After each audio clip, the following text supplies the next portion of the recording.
boa tarde. Conjunto urbanístico de Brasília, Cristo Redentor no Rio de Janeiro e Pelourinho em Salvador. Mas o que será que esses pontos turísticos têm em comum? Os três são considerados Patrimônio Histórico Nacional. E hoje, Dia do Patrimônio Histórico, vamos falar sobre a importância da preservação patrimonial e cultural de um país. Esse é apenas um dos destaques do dia, vamos aos demais.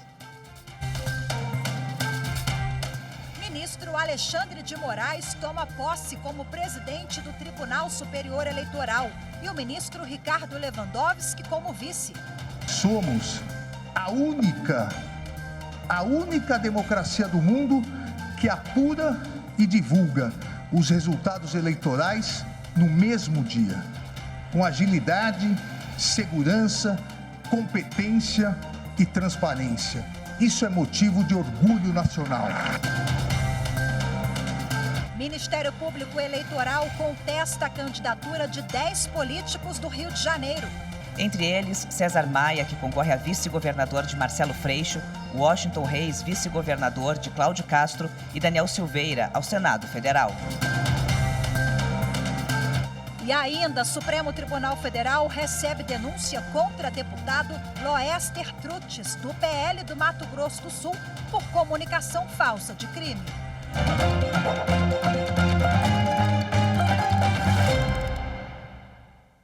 O ministro Alexandre de Moraes tomou posse nesta terça-feira como presidente do Tribunal Superior Eleitoral e o ministro Ricardo Lewandowski como vice.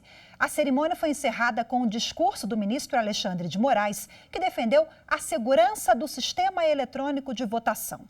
Para o novo presidente do TSE, a urna é motivo de orgulho para eleitoras e eleitores.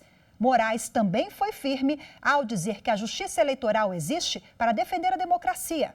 Afirmou ainda que a desinformação não vai ser tolerada. Somos 156.454.011 eleitores aptos a votar. Somos uma das maiores democracias do mundo em termos de voto popular, estando entre as 4 maiores democracias do mundo. Mas somos a única democracia do mundo que apura e divulga os resultados eleitorais no mesmo dia, com agilidade, segurança, competência e transparência. Isso é motivo de orgulho nacional.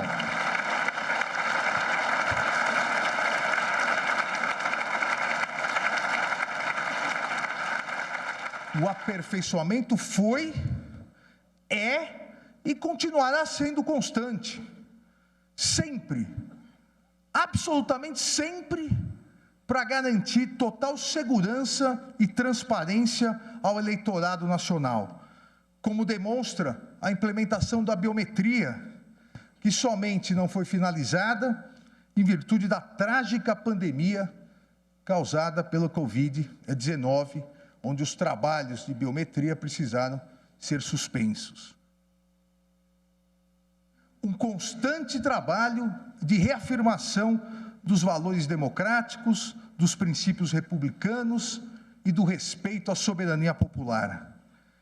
A democracia existe exatamente para garantir a todas as brasileiras e a todos os brasileiros a possibilidade de periodicamente escolherem seus representantes. E a justiça eleitoral, por sua vez, existe para garantir que o exercício da democracia seja realizado de maneira segura, confiável e transparente. A justiça eleitoral nada mais é do que um instrumento constitucional para o exercício seguro e transparente das escolhas democráticas realizadas pelas brasileiras e pelos brasileiros, em respeito à soberania da vontade popular. Valor estruturante, essencial, imprescindível na construção e fortalecimento de uma democracia estável, justa, igualitária e solidária. Eu não canso de repetir, e obviamente não poderia deixar de fazê-lo nessa oportunidade, nesse importante momento: liberdade de expressão não é liberdade de agressão. Liberdade de expressão não é liberdade de destruição da democracia, de destruição das instituições, de destruição da dignidade e da honra alheias. Liberdade de expressão não é liberdade de propagação de discursos de ódio e preconceituosos.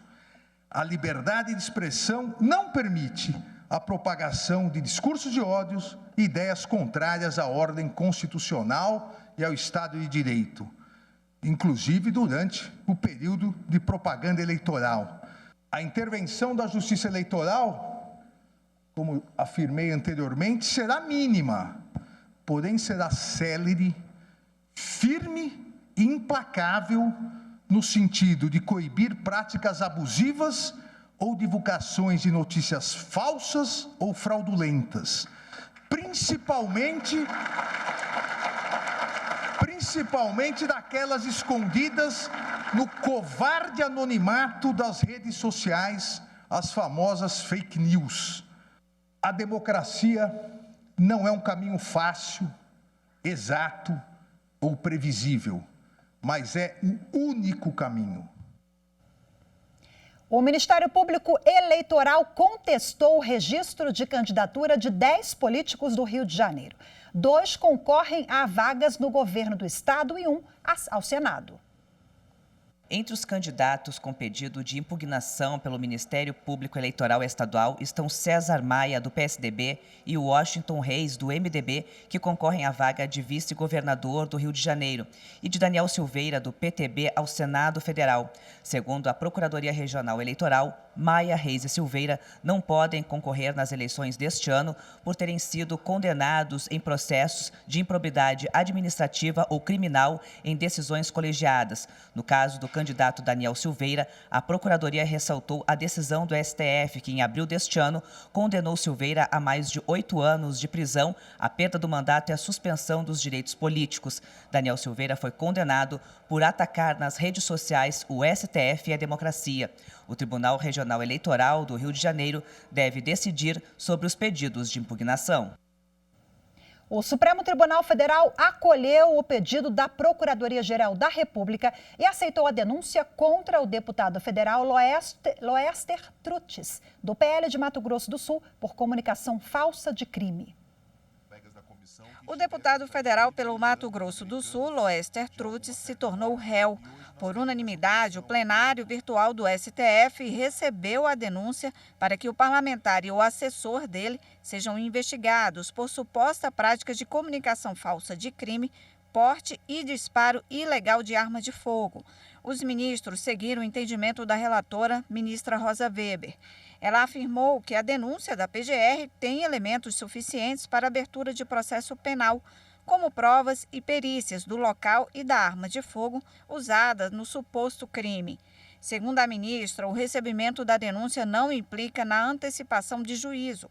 Nessa fase, serão garantidos os direitos ao contraditório e ampla defesa. Segundo a denúncia, em 2020, o deputado federal Loester Trutes e o seu assessor teriam simulado uma emboscada contra o político na estrada entre Sidrolândia e Campo Grande, no Mato Grosso do Sul. O carro em que o deputado viajava para o interior do estado foi atingido por vários disparos de arma de fogo. A PGR afirma que eles teriam comunicado à Polícia Federal um falso crime e que a perícia nas perfurações do veículo contrariam a versão do deputado e do funcionário dele. Segundo a PGR, o político também teria tentado atrapalhar as investigações ao apagar mensagens de celular e fornecer senhas erradas à Polícia Federal. Com a denúncia aceita, os dois se tornam réus e passam a responder à ação penal no STF.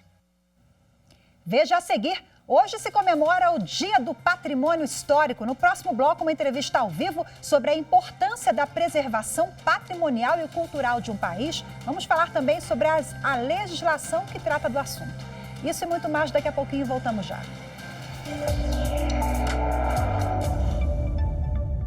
20 anos de TV Justiça e quem ganha o presente somos nós brasileiros. os cidadãos que têm acesso a conhecimento jurídico, sem o juridiquês, numa linguagem fácil, acessível, para conhecimento de todos os seus direitos.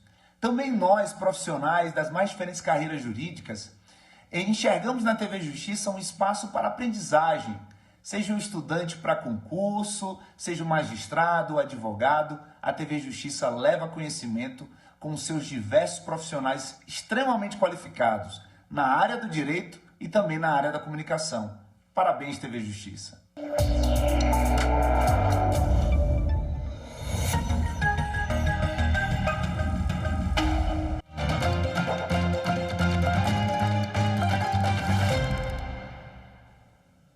Hoje se comemora o Dia do Patrimônio Histórico. A data tem como objetivo conscientizar sobre a importância da preservação de obras culturais.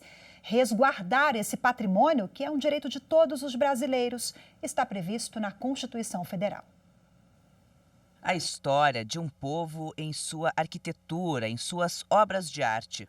O Brasil é um país que chama a atenção pelas construções e algumas cidades guardam nas centenárias obras um importantíssimo acervo sobre nossa cultura. Recontam por meio de casarões, praças e prédios antigos um pouco sobre diferentes períodos históricos do nosso país.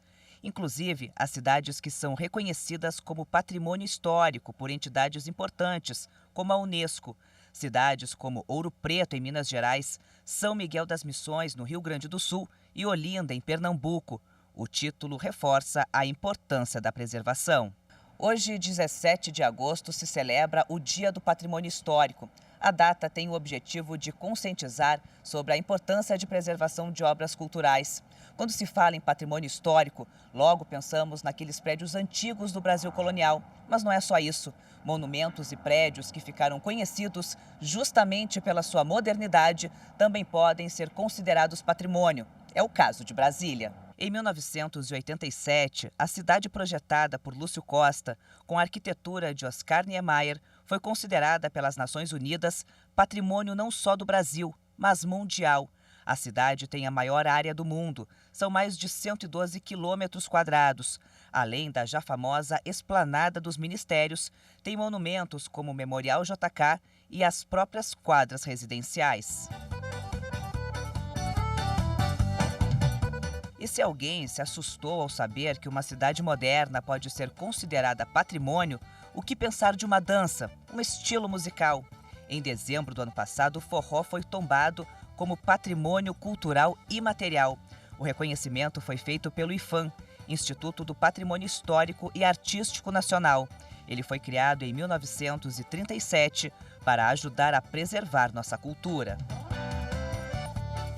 A Constituição de 88 também trata desse tema. O artigo 216 diz que constituem patrimônio cultural brasileiro os bens de natureza material e imaterial tomados individualmente ou em conjunto, portadores de referência à identidade, à ação, à memória dos diferentes grupos formadores da sociedade brasileira e que o poder público, com a colaboração da comunidade, promoverá e protegerá o patrimônio cultural brasileiro por meio de inventários, registros, vigilância, tombamento e desapropriação e de outras formas de acautelamento e preservação. A preservação de nosso patrimônio é importante não apenas para manter viva a nossa cultura, ela também traz retornos para a população. Ganha, em primeiro lugar, um reconhecimento da sua originalidade, da sua condição de uma cidade única. Segundo, ganha também do ponto de vista de um afluxo de turistas, de estudiosos, de pesquisadores.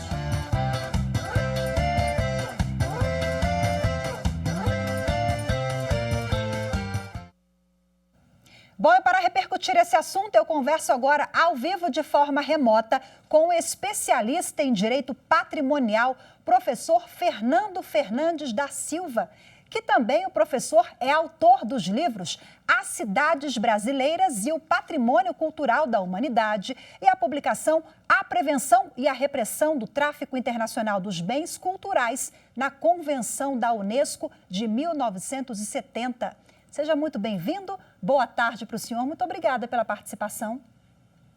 Olá, Rafaela, tudo bem? Eu que agradeço o convite, a honra é minha poder participar de um programa tão importante como o de vocês. Bom, o senhor é um professor, um profissional experimentadíssimo nessa área, né? Pesquisador no assunto também. Explica para a gente começar o tema, qual é a importância, né, para um povo, para uma nação. A gente está falando de identidade, tem tantos valores envolvidos, né? Qual é a importância na preservação do nosso patrimônio, sobretudo o país que é riquíssimo, o Brasil, né? Olha, eu até começaria, eu pegaria um gancho aí da manifestação do ministro Alexandre de Moraes na posse do Tribunal Superior Eleitoral, que foi noticiado agora pelo programa, e diria o seguinte, que, complementando, a nossa democracia não se faz somente com o voto e com a segurança do voto e com a liberdade de expressão. Esses elementos são importantes e indispensáveis. Mas o importante também é que a gente precisa avançar no processo democrático, no sentido de garantir a diversidade cultural. Nosso país não é uma nação única, não é um povo único, não é um povo homogêneo. Nós temos indígenas, nós temos quilombolas, nós temos os brancos, temos os negros, enfim, temos pessoas das mais diversas matizes, dos mais diversos aspectos e manifestações culturais. Então, quando a gente preserva o patrimônio cultural, protege o patrimônio cultural, na verdade, nós estamos protegendo as pessoas, estamos protegendo a diversidade. Quando a gente protege Ouro Preto, como aqui foi comentado, a gente está comentando que uma parte da população contribuiu para construir Ouro Preto. Que parte é essa? Talvez uma parte do Brasil colonial, talvez tenha sido feita por escravos.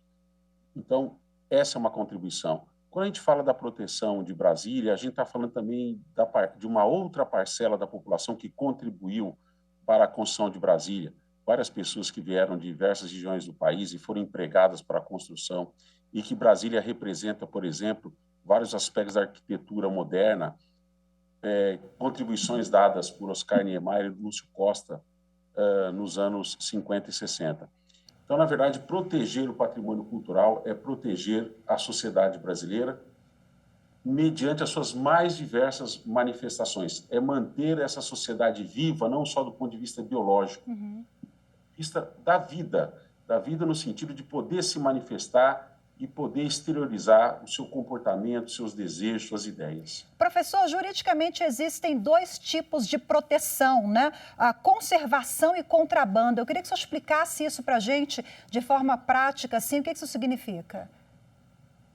A gente pode dizer o seguinte, também aproveitando aí a primeira parte do programa, né, pela reportagem feita aí pela nossa colega, quando ela fala do forró e fala de Ouro Preto, ao mesmo tempo fala de Pelourinho, etc. Eu diria que a gente pode fazer o seguinte, que quando os bens são corpóreos, materiais, a gente pode dividir a proteção em dois olhares, né? Em duas classificações. Você visa conservar, ou seja, manter a integridade física. Então, quando você diz que uma casa é tombada, de alguma forma você procura manter a casa nos seus aspectos físicos originais, mantê-la nos termos como ela foi construída desde o seu início. E quando você diz que você procura combater o contrabando, ou seja, você procura manter a integridade de uma coleção, a integridade de uma coleção dos bens culturais que fazem parte do Brasil. E quando um bem é contrabandeado, parte dessa coleção ela é desfeita. Quando uma estatueta, um quadro sai do país de forma ilegal, você de alguma forma está atentando contra essa coleção que faz parte do patrimônio cultural brasileiro. Falando um pouquinho agora de... Perdão, interrupção, mas falando um pouquinho sobre legislação, pegando o gancho do senhor aqui, né? Vamos lá, quais são as penalidades para essa pessoa que vai ali depredar o patrimônio público ou quando a gente fala nesse âmbito cultural mesmo, a legislação, ela está avançada, conectada nessa proteção, com esse cuidado? A proteção do patrimônio cultural no Brasil, a grande legislação, vamos dizer assim, melhor dizendo, a lei mesmo, que é a base da proteção, é o Decreto-Lei 25/37, que é a lei que institui o tombamento no país, e o tombamento é o instituto jurídico de proteção dos bens que sofrem atentados contra a conservação ou daqueles que são contrabandeados. Nós vamos ter as regras dos dois sentidos. E, posteriormente, esse decreto foi complementado com várias outras leis, e inclusive com a Constituição de 88, que estabeleceu um capítulo mais específico sobre a proteção do patrimônio cultural. O que nós temos hoje são penalidades em relação à destruição dos bens culturais, por exemplo, uma pichação ou a destruição de uma estátua. Isso está previsto na Lei de Crimes Ambientais e pode levar à pena de prisão, inclusive multa. E temos no Decreto-Lei 25/37 e no Código Penal a proibição do contrabando de bens culturais, ou seja, a saída ilícita de bens culturais do território brasileiro, que também pode levar à prisão e à multa. Já temos bastante, eu acho que, legislação no tema, o que falta é conscientização, né, professor? Falta conscientização e também, como eu diria, na área ambiental hoje, porque são áreas que juridicamente nós estudamos como áreas irmãs e uma está ligada à outra. Muitas vezes a destruição do patrimônio cultural leva à destruição de um meio ambiente sadio. Por exemplo, estão relacionadas, né? Como está tudo relacionado, é importante a gente aproveitar a data para refletir, chamar atenção sobre essas conexões todas, né? Professor, exatamente. Infelizmente a minha diretora já tinha sinalizado aqui que nosso tempo já terminou, esse assunto rende tanto, né? A gente ficaria aqui um tempão falando sobre outras questões. Infelizmente eu preciso encerrar agora, peço desculpas e já agradeço o senhor pela participação, pelas orientações todas, viu? Muito obrigada pela participação. Eu que agradeço e fico à disposição para uma próxima vez. Obrigada, professor. Um abraço. Tchau, tchau. Tchau. Você vai ver a seguir no próximo bloco, o Supremo Tribunal Federal amplia prazo para que o Estado de Minas Gerais regularize contratos temporários no ensino público. Os detalhes você confere em instantes. Voltamos já.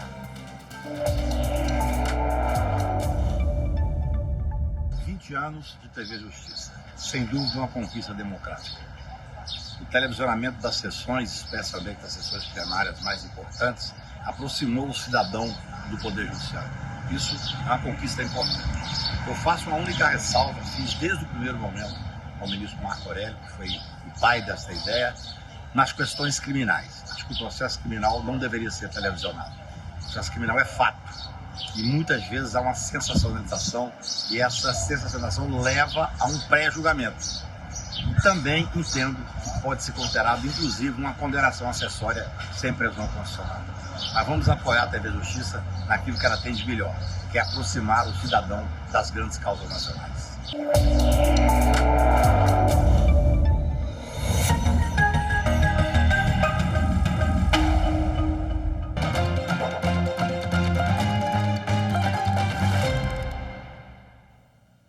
O Supremo Tribunal Federal ampliou o prazo para que o Estado de Minas Gerais regularize contratos temporários no ensino público. Quem tem os detalhes da decisão é a consultora jurídica Karina Rabelo.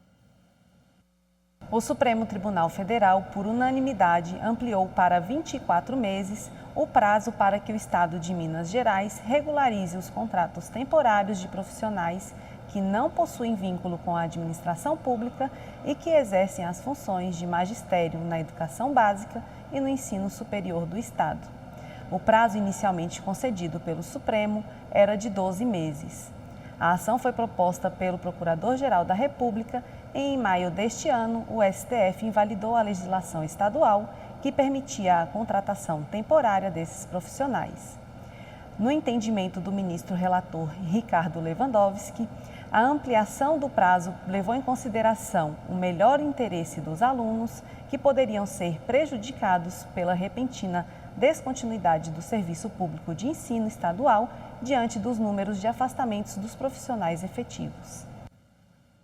O Procurador-Geral da República, Augusto Aras, foi homenageado no Tribunal Superior do Trabalho. Ele recebeu do presidente da Corte, ministro Emanuel Pereira, a medalha comemorativa dos 80 anos da Justiça do Trabalho.